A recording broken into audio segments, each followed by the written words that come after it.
Assalamualaikum warahmatullahi wabarakatuh. Saya Ferry Susanto, mahasiswa Fakultas Teknologi Komunikasi dan Informasi Universitas Nasional, Program Studi Sistem Informasi.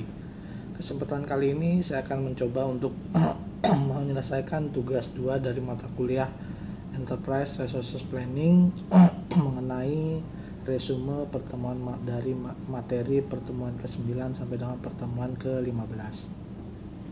Untuk yang pertama, materi pertemuan ke-9 yaitu mengenai Marketing Information System and Sales Order Process.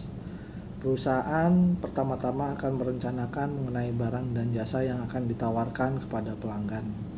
Aktivitas ini kemudian dilanjutkan dengan membuat produk, barang, atau produk jasa yang akan ditawarkan kepada pelanggan. Setelah berhasil membuat produk, barang, jasa, melanjutkan aktivitas pemasaran produk, barang, dan jasa tersebut. Dari aktivitas pemasaran ini, calon pelanggan mulai tertarik untuk membeli produk dan jasa yang ditawarkan oleh perusahaan. Tim sales kemudian menanggapi calon pelanggan ini dengan serangkaian aktivitas tindak lanjut hingga pelanggan melakukan proses pemesanan, pembelian, dan bagi sistem kita akan dicatat pemesanan, penjualan, atau sales order. Adapun aktivitas yang menjadi hubungan dalam sales order adalah yang pertama, pelanggan akan meminta penawaran barang dan jasa. Yang kedua, sales kemudian mengirimkan penawaran kepada pelanggan. Yang ketiga, pelanggan melakukan order penjualan. Kemudian staf penjualan menginput order penjualan. Yang kelima, bagian pengiriman akan melihat informasi sales order dan mulai menyiapkan barang yang akan dikirim.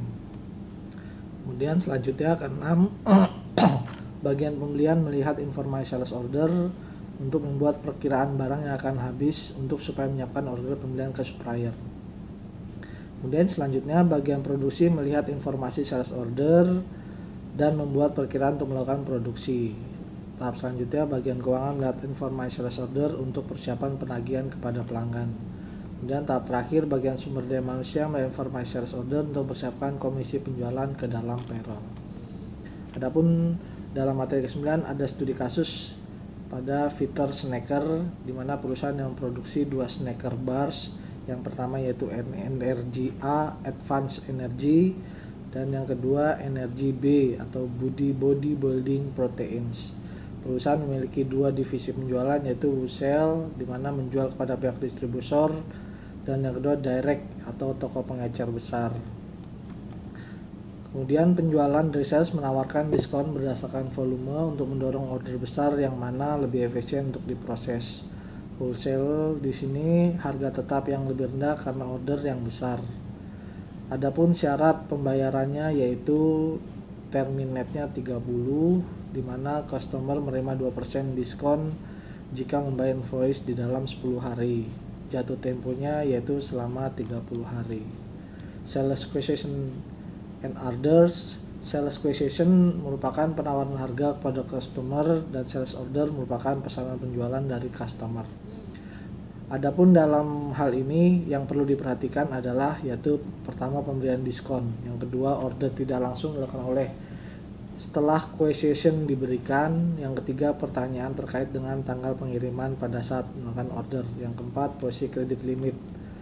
Kemudian order filling, yaitu hal yang diperhatikan yaitu customer menginginkan partial shipment terhadap apa yang tersedia dan sisanya sebagai back order. Kemudian customer hanya membeli apa yang tersedia. Selanjutnya customer bersedia menunggu sampai seluruh order terpenuhi dalam rangka penghematan biaya pengiriman. Kemudian ada lagi accounting and invoicing, yaitu data dari sales order akan menjadi dasar untuk pembuatan invoice. Kemudian selanjutnya payment and returns. Customer akan membayar di bawah 10 hari setelah mendapat diskon 2%. Nota debit dari customer terkait dengan retur maupun klaim produk cacat juga perlu menjadi perhatian.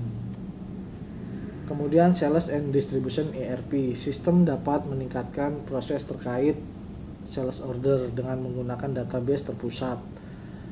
Adapun event pada SAP ERP yaitu pre-sales activities, sales and order processing, inventory sorting, delivery, billing, and payment.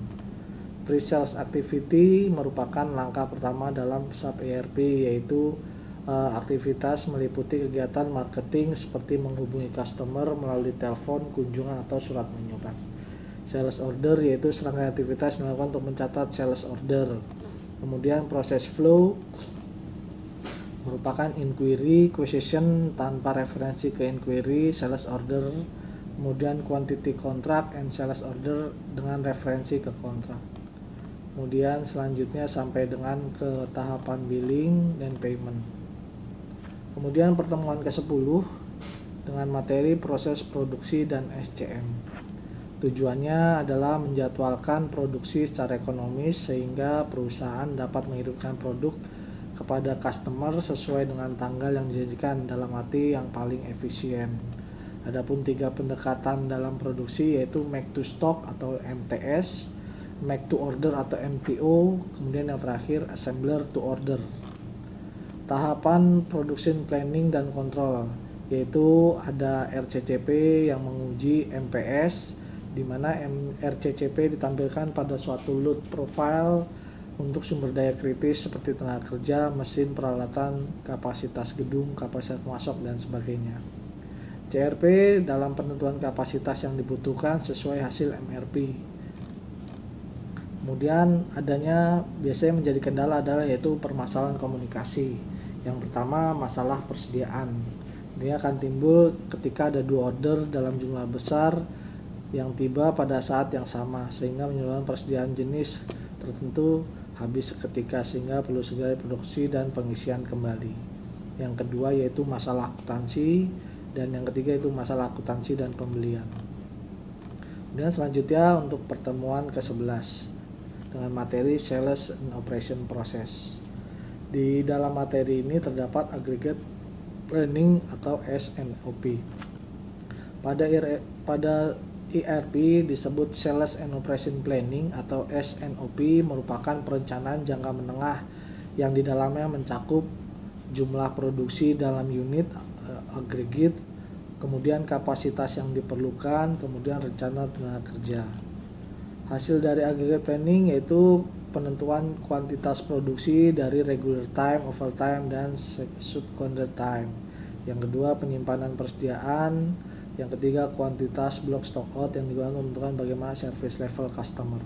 Yang ketiga heret rate of tenaga kerja.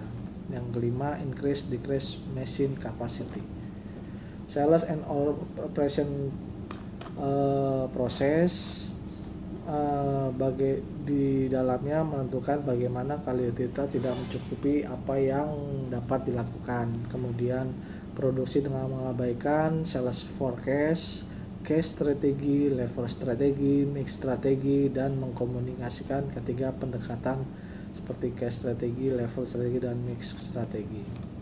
Kemudian production planning pada sub ERP yaitu di dalamnya mencakup sales forecasting, sales and operating planning, demand management, material requirement planning, purchasing, detail scheduling, dan production.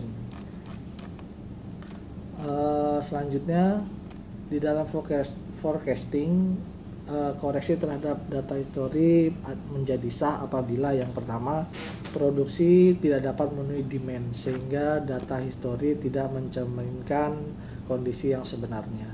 Yang kedua kondisi tidak biasanya seperti cuaca mempengaruhi demand, dan yang ketiga yaitu efek dari promosi penjualan di mana perlu dikeluarkannya data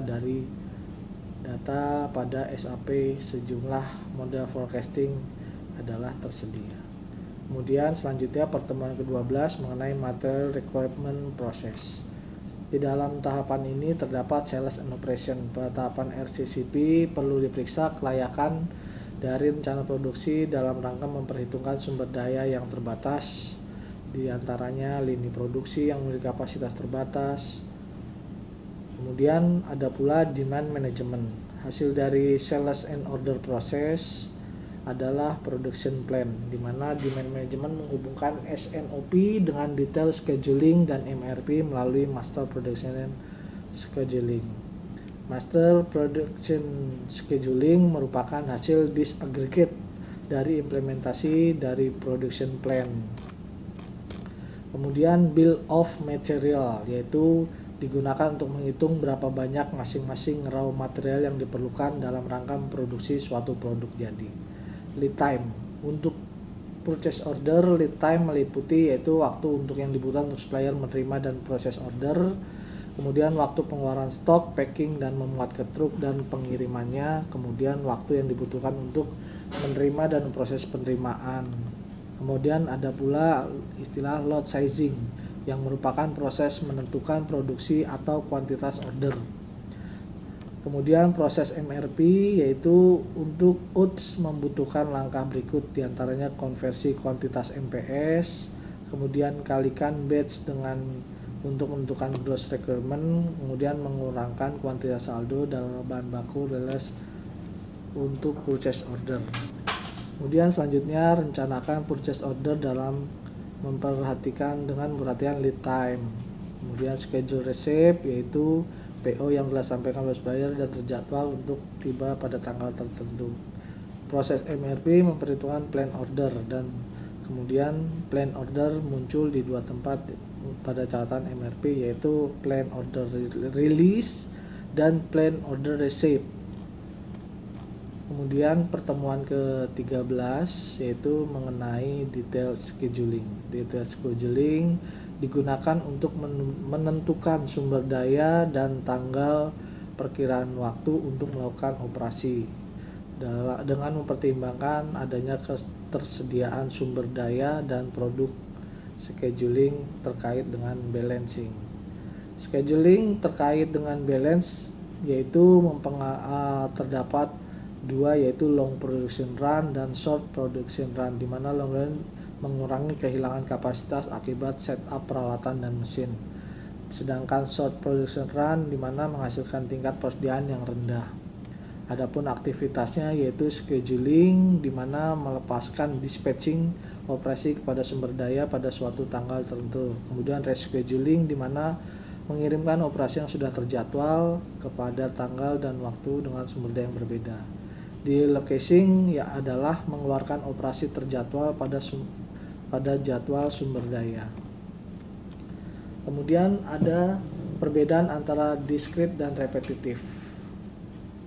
Discrete manufacturing dan repetitive manufacturing perbedaannya adalah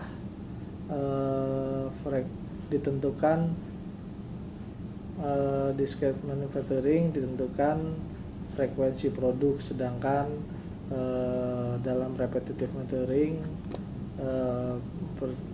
memproduksi produk untuk jangka panjang. Hubungan produksi dengan accounting yang pertama yaitu data yang dimasukkan pada sistem SAP melalui PC barcode scan wireless PDA. Kemudian karena SAP R3 adalah terintegrasi, informasi yang dimasukkan untuk perbaikan material akan dilakukan secara otomatis mengupdate catatan akuntansi. Sebagai contoh, layar goods receipt menyediakan koneksi antara penerimaan material dan supplier yang menghasilkannya. Hubungan ERP dan pemasok. Supply chain umumnya lebih efisien jika peserta bekerja berkolaborasi dalam rangka untuk yang pertama meningkatkan produk, yang kedua mengurangi kertas kerja, dan yang ketiga mengurangi persediaan dan biaya. Selanjutnya meningkatkan responsif kepada customer. Hubungan antara ERP dan supply chain. Sistem ERP dapat memfasilitasi efisiensi supply chain, di mana rencana produksi dapat dibagikan sepanjang rantai supply chain secara real time. Kemudian yang kedua, integrasi akuntansi memperbolehkan manajer untuk mengevaluasi pengaruh dari perencanaan terhadap total biaya supply.